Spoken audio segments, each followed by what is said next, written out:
Hello, this is Dan Flower. I thought I would do something different because I was needing to write one of those big technical blogs where I go on about all kinds of stuff, and I just thought I'd do something different and just record myself saying it. I just feel like if I say it, then uh, I don't know. I'll just kind of believe it more, like because when I write the blogs and stuff, it's mainly for my own benefit. It's mainly for just I write the stuff, get it clear in my head, sort of thing. And there's loads of technical things that are just kind of I'm not doing very well at the moment. I was doing really well results wise for like 3 or 4 months, and then the last 6 weeks or so I've just really dropped off, and I just find like a lot of confidence has gone just in like really basic spots. I'm just there going, what do I do?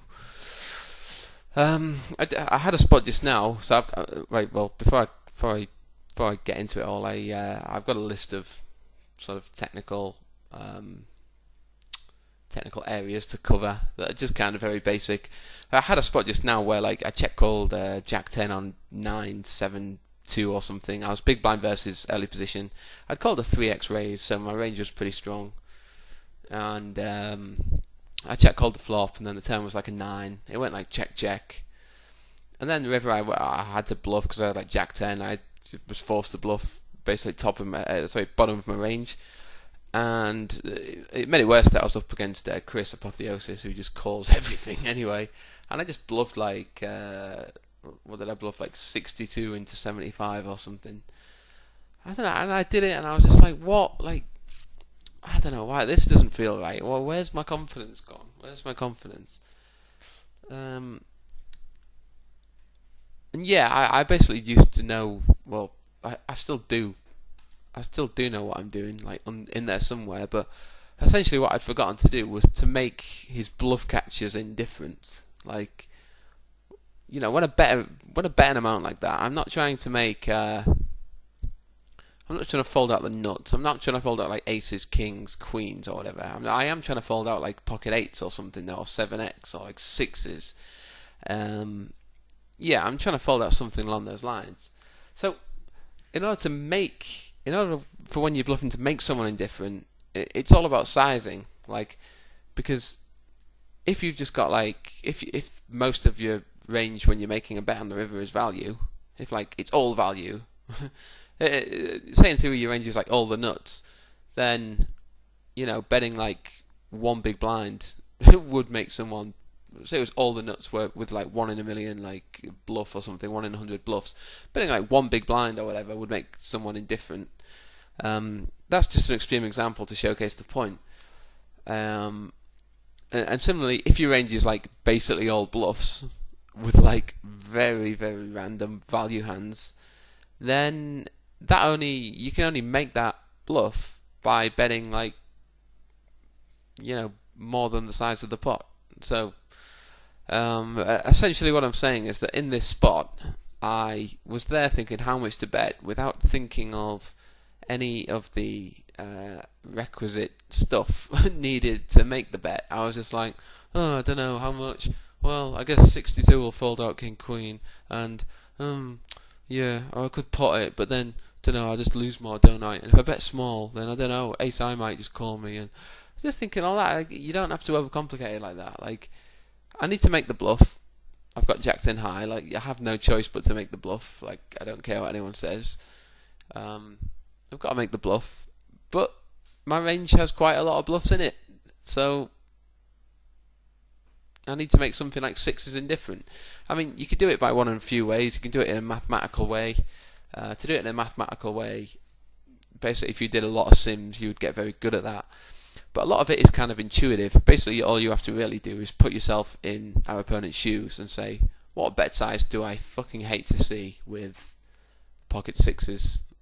Like, what bet size do I hate to see with pocket sixes, which is a bluff catcher on like 972 or whatever. I think it was like, yeah, what was the board? I think it might be 982 anyway. It might be 982 because he ended up calling with pocket sevens.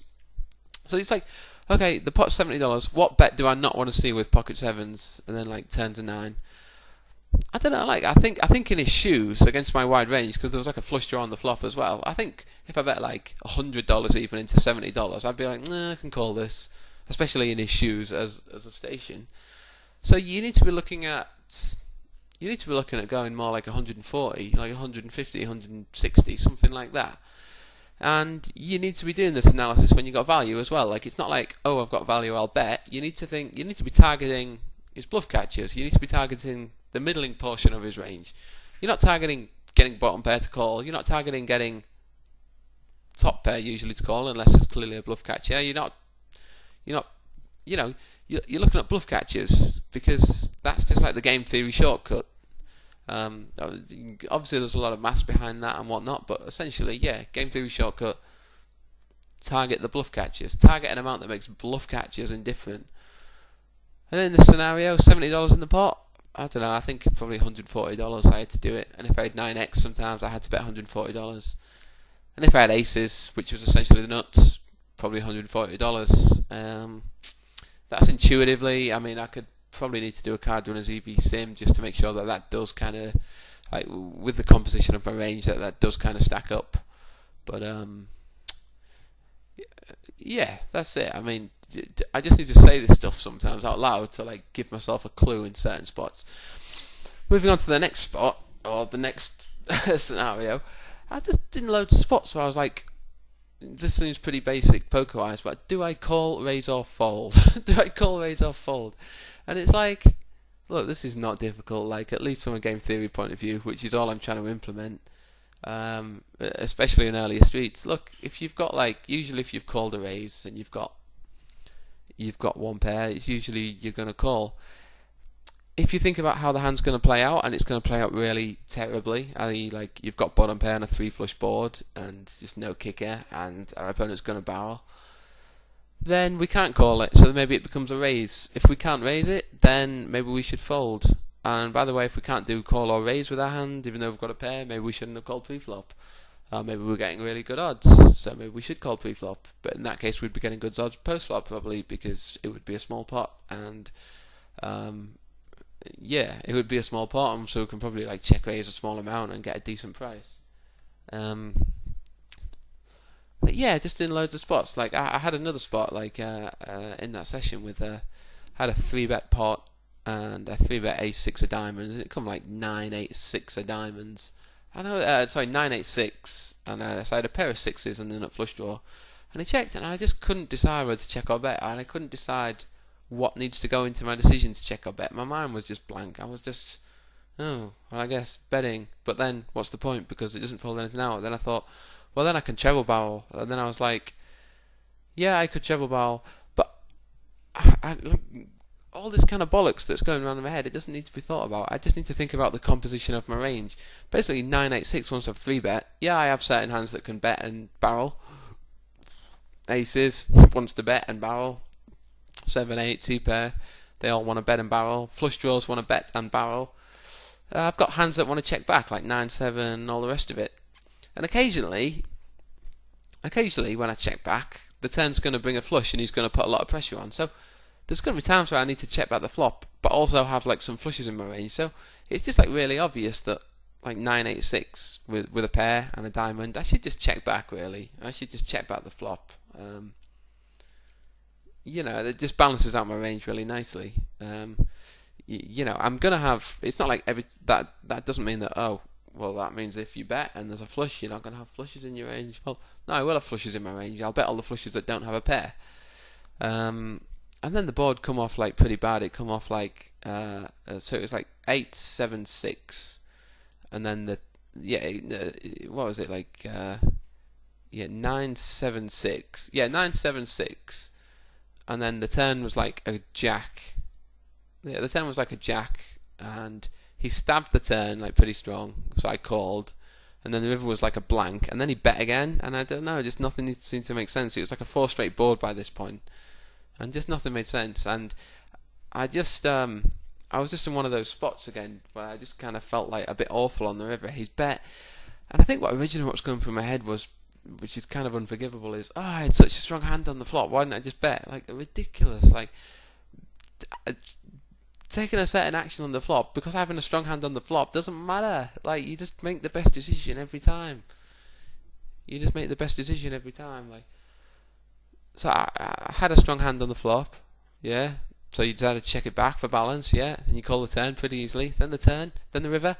Oh, he's bet. Oh, it's a bit weird. I don't know what he has. Oh, this, oh, should I soul read? Well, let me give you a clue. Like, if you're thinking, should I soul read?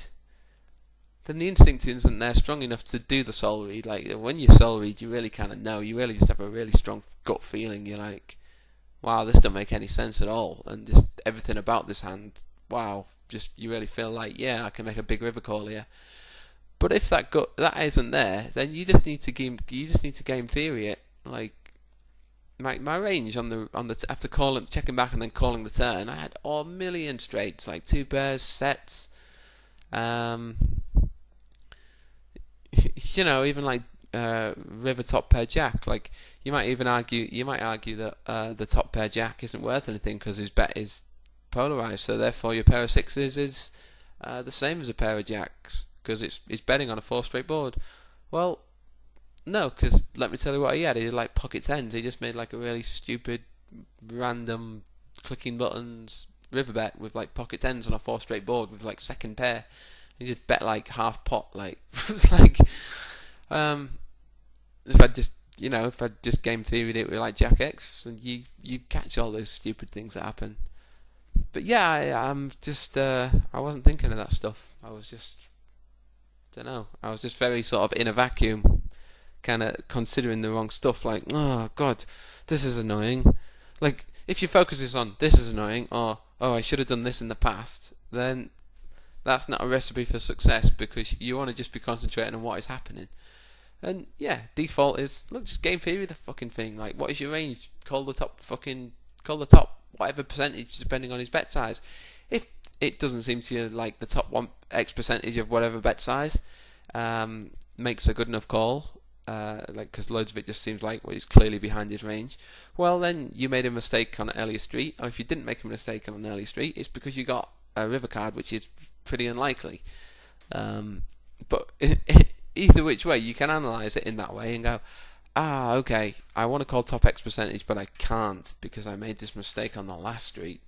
Or I want to call top X percentage, but I can't because the river was just the highly unlikely, 6 hearts, which puts two straight flushes out there, and he's bet like 4x the pot on the river. So now I can't call the top X percentage of my range, which is basically like the ace of hearts, etc. And then you just quite happily fold, knowing that, and there's no problem. So yeah, and then other spots are just like bet or check-in spots. Like moving on to the next spot, yeah, bet or check-in spots, certain spots, flop and turn, really simple kind of flop spots. Well, basically, when you bet some value, you need to look at what bluffs are there. Like you need to look at how the hand's going to play out. If you're betting the flop, then usually you want to be betting the turn. You don't want to be betting the flop unless there's a very large degree of check fold's going to be happening on the flop. And there's not really, that's not normally true of a lot of people. People normally check fold about half the time. You might argue that's quite a large amount, but that includes the fact that there's a lot of three-way pots, and all the rest of it. Probably heads up is quite different. And certain boards, you just know are always getting check folded, etc. Well, not always. You can't say that with anyone anymore because people are just a lot more balanced.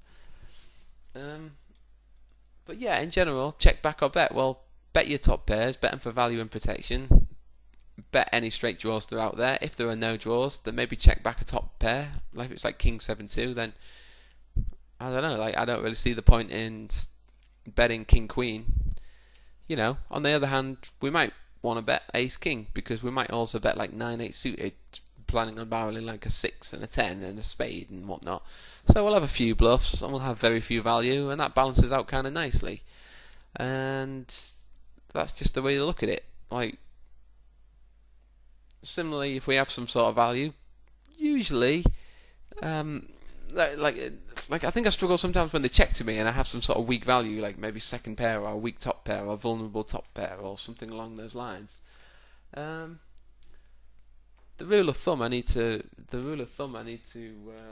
general rule of thumb that works is that betting purely for protection isn't good and no limit. because you're better off just checking down. Basically, it's not worth it because equities are too kind of differentiated in order to be betting for protection. It's not like Omaha where equities are running a lot closer, and therefore you need to bet for pure protection just to fold things out that might beat you. In No Limit, in general, you don't really want to bet for pure protection. However, when there is a protection element and a value element together, then the bet is usually the best idea. So, say we had like ace 3 on ace 7 4 rainbow, maybe don't bet it because there's not really a protection element. You might argue there's very little value. There is some value, but we can get it on later streets. And there's not really a protection element. However, say we have like jack 7 on like jack 9 5, and you might go, oh, I'll check this back, bit vulnerable. Well, no, we're better off betting that because not only is the protection clear, fans like all kinds of stuff like ace queen and all the rest of it, there is an element of value there still too as well. Like you can call second pairs, you can call like flush draws, etc. We can throw it into a range of stabbing the flop, then when the turns are blank, checking back because we'll pretend like we were just hoping to turn some equity, and then we can snap call the river because we've got a top pair and we can balance it and all the rest of it. And that's it. Like, but none of this stuff currently is kind of coming to me quick enough in game. Yeah, I'm almost having to like relearn poker from scratch every hand. Like, maybe it's just mental problems not quite there, but definitely technically I've just gone backwards a little bit. So just forgetting this kind of stuff. I haven't been watching enough videos. I haven't been questioning enough forum hands and stuff. So yeah, I just wanted to go over these very common spots, and that's it. Thanks for watching. If anyone made it all the way through, if anyone did, comment and say so because I don't care. Okay, ta-ra.